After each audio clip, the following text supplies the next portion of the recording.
Assalamu alaikum to all.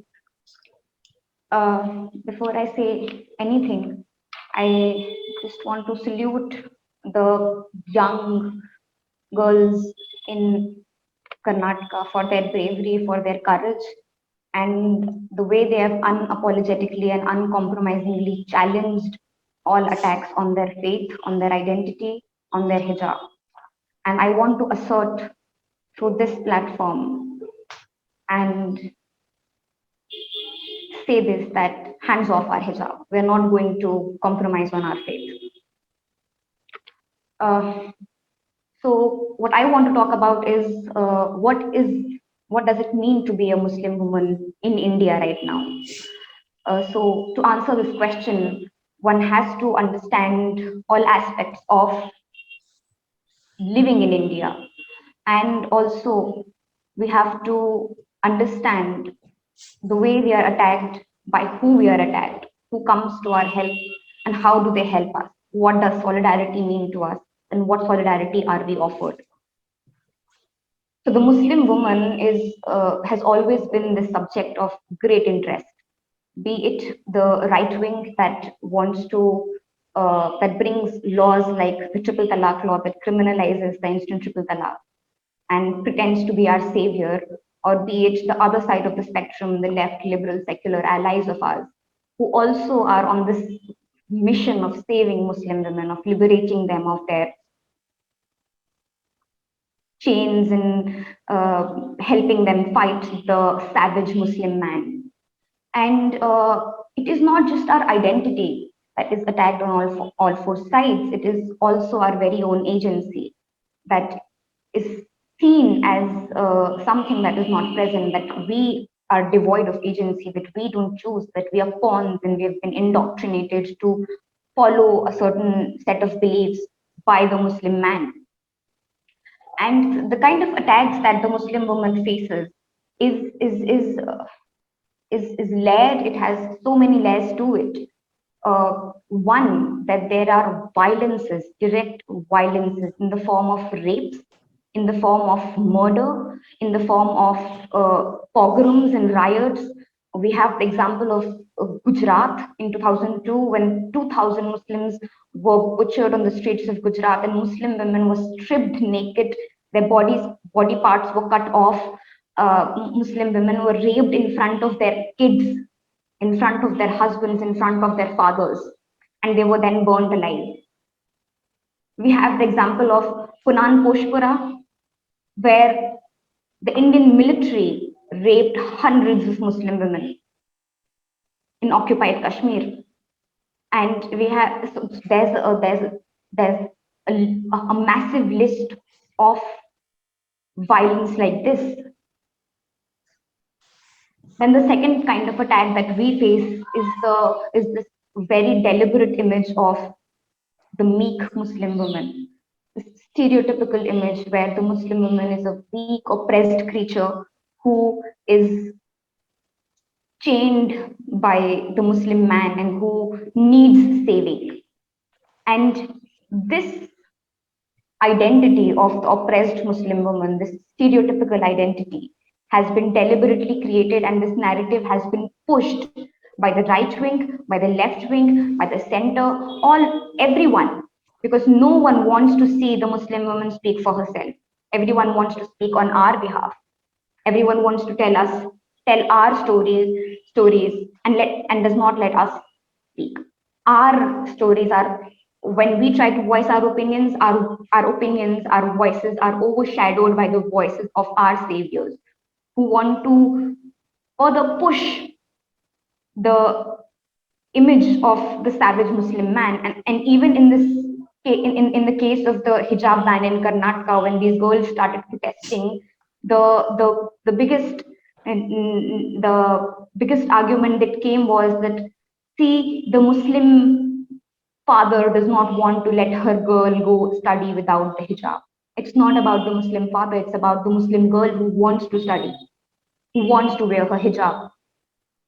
And so there is this deliberate silencing of the Muslim woman, even when she is out on the streets vocally, unapologetically talking about her rights, talking about what she believes in, how she wants to do things, she's still silenced because of this massive stereotypical image that is already present, that has already been fed. Now, the biggest challenge to this image came in the form of anti-CAA resistance, in the form of the Shaheen Bags that sprung up like mushrooms across India, and where Muslim women were leading these protests. Muslim women were taking charge and saying that we will fight for our citizenship rights. But even so, the entire movement was made into a spectacle of Muslim women coming out and fighting, and Muslim women fighting their Muslim men and breaking their shackles and coming out. It was made into this huge feminist uprising, which it was not. I mean, yes, Muslim women were protesting, they were taking charge, but they were doing it for their own existence. They were doing it for their citizenship rights. They were doing it for their self-respect, for their dignity, and of that of their community. And Amina Appa talked about the creation of apps like Sully Deals and Bully Buy. This is again the kind of violence that is inflicted on Muslim women, the harassment that they're made to go through just because they choose to speak up. All the Muslim women who were targeted on the website of Sully Deals, Bully Buy were vocal, unapologetic Muslim women who knew who to question, when to question, what to question, who were unapologetic about their identity as a Muslim. And they were targeted, they were harassed, they were auctioned online. Muslim women were offered as sex slaves and bid upon in an online website. Almost more than 150 Muslim women faced this targeted violence, this hate crime. And then we see all aspects of being a Muslim woman being targeted. So now what is happening is either you're a oppressed Muslim woman by the Muslim man, or you are the criminal Muslim woman who is a pawn, who is indoctrinated, who is a terrorist sympathizer, who is a terrorist, who is an extremist. So these are the two images of Muslim women in India right now. There is no in between. You're either oppressed or you are the threat. And this is exactly what has happened to these young girls in Karnataka. These are 16, 17, 18-year-old girls who had just been going to their colleges with their hijabs. And even if without their hijabs, they have all the rights to start to wear their hijabs. And the way they have been portrayed by the media, the way they have been harassed is horrific. We all saw the documentary, and we all heard these girls speak themselves the kind of harassments they faced. I happened to meet some of these girls, and I just did not know what to say to these girls. I had no answers to them. I had no hopes to offer to them.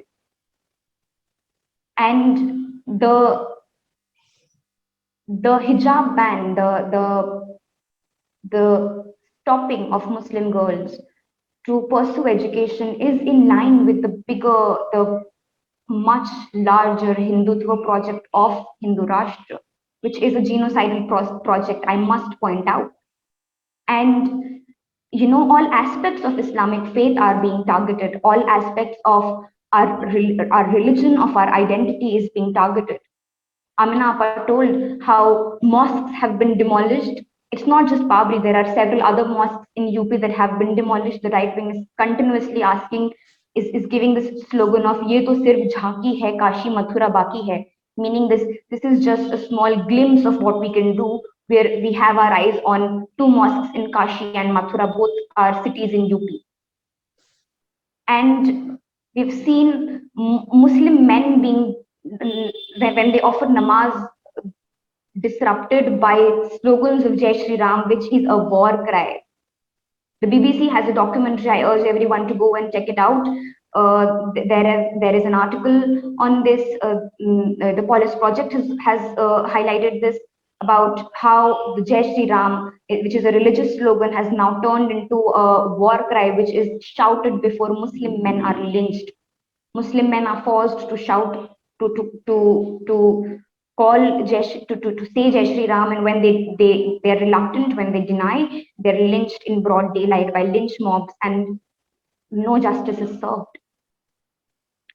It is a harrowing situation in India right now, and uh, for the Karnataka High Court to bring in a verdict that talks about essentiality of a religious practice, which is way out of line for a court to tell what is essential and what is not essential to a religion. The court, the government has no right to tell a religious minority, to tell a religious community that this is an essential practice of your faith, so you can follow it, and this is not, so you cannot. We cannot rely on the judiciary itself. The judiciary has been compromised. All institutions of the Indian democracy have been compromised.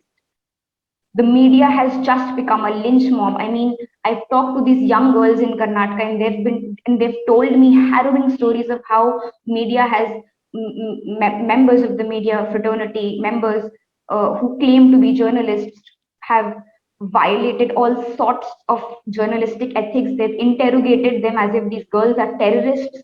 They have uh, harassed them, run after them for bites. They have shown them pictures of a woman without hijab and continuously ask, is this you? Is this you? This kind of intimidation needs to stop. And it all boils down to the fact that there is a dispensation in India, there is a government in India which pays for Muslim blood, which has come into power after killing more than 2,000 Muslims in Gujarat. We have a political dispensation that continuously talks about killing Muslims, talks about showing Muslim their place, that talks about how Muslims are invaders and Muslims are foreigners in this land and they need to know what their place is. This is a government that applauds men who lynch Muslims, that garlands lynchers. This is a government that supports dharma sansas. Dharma sansas, these are religious congregations where open call to violence against Muslims have been given, genocidal speeches have been given, where Hindu priests have called in to rape Muslim women openly in broad daylight. It has been covered by media. The speeches are available on YouTube, and nothing is happening. And now we are also seeing that there's this biased documentary, biased movie that has come out in the form of Kashmir Files. And what is being done is that an unfortunate incident is being used to create this violent emotion against Muslims. The persecution has been happening for long. The genocide watch has said that India is on the 8th stage of genocide, and the next step is genocide. The next step is mass killings, massacres of Muslims, and the last step is denial. And this is what is happening with Muslims in India. And it is, in fact, it is the bravery, the strength to fight this regime, to fight this government has come from Karnataka, from these young girls in Karnataka. And it is rather important that we challenge these dominant, discriminatory threats that our identity faces. And I just want to say this, that we may seem marginalized and we may seem oppressed, and we are wounded by taking blows from all sides. But I just want to assert that no one fights like the oppressed. Thank you very much.